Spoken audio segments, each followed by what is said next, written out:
Hello students, today we will see whether the microorganisms that are present around us are useful or harmful to us. So some of the microorganisms are useful while some are harmful, causing diseases. I will be discussing about these one by one. First, we will see useful or friendly microorganisms. So the first one is curdling of milk. Microorganisms, it helps in preparation of curd. So this curd is prepared from milk. Now this curd, it contains bacteria called lactobacillus. Now this lactobacillus bacteria, it multiplies in milk and convert it into curd. So what exactly happen? In milk, sugar lactose is present and this sugar is converted into lactic acid. And due to the formation of lactic acid, it imparts a sour taste to the curd. So the curd is sour in taste. Moreover, this bacteria lactobacillus, it also helps in food breakdown. That is, it improves our digestion. So curd is taken by people to improve digestion. It also treats the problem of diarrhea or dysentery also. Students, you can try this activity at home also.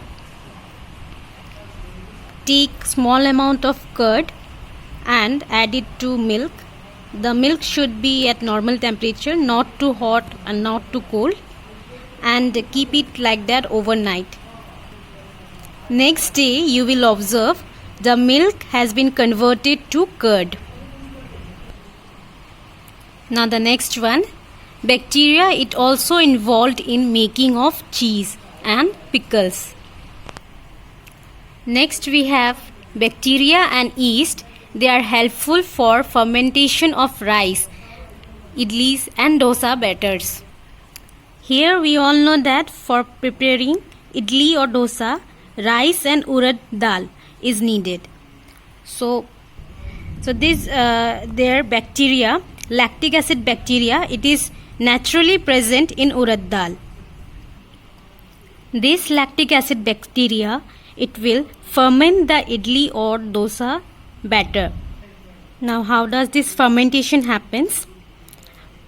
When we leave the batter for some time, then these bacteria, that is lactic acid bacteria, it lead to the formation of carbon dioxide along with lactic acid, and this process is called as fermentation. So the idli and dosa, it produces carbon dioxide along with lactic acid, and due to this the taste of the idli and dosa is slightly sour in taste because it contains lactic acid. Next is in baking industry. So microorganisms, they play an important role in baking industry. Students, there is one interesting activity. Here we prepare a dough like this. So we take some flour or maida, and to that we will add little bit of yeast, and we will leave it for few hours. We see that the dough actually rises like this.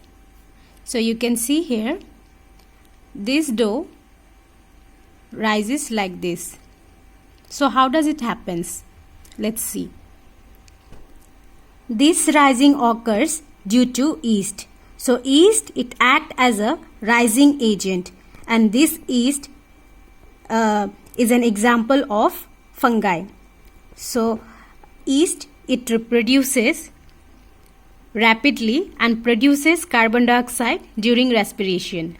So the bubbles of this carbon dioxide gas, it gets filled inside the dough and increases its volume. So it is due to the action of yeast that the dough rises, and due to this reason yeast is used in baking industry for making bread, pastries and cake. And the most commonly used yeast in baking industry is Saccharomyces cerevisiae. So this yeast, it will use the oxygen and it produces carbon dioxide, and due to this carbon dioxide the dough it rises. Let's now see commercial use of microorganism. Microorganism is used for large scale production of alcohol, wine and acetic acid. We commonly call it as vinegar. Here yeast plays an important role in preparation of alcohol and wine production, and the most commonly used yeast is Saccharomyces cerevisiae. Here what is actually done is the yeast is grown on natural sugar that is present in grains like barley, wheat, rice, crushed fruit juices, etc. So here the sugar, it gets converted into ethanol and carbon dioxide. The yeast, it performs this conversion in absence of oxygen. So here basically the process of fermentation is going on for the production of alcohol. So this process of conversion of sugar into alcohol is known as fermentation. And this process, it takes place in absence of oxygen.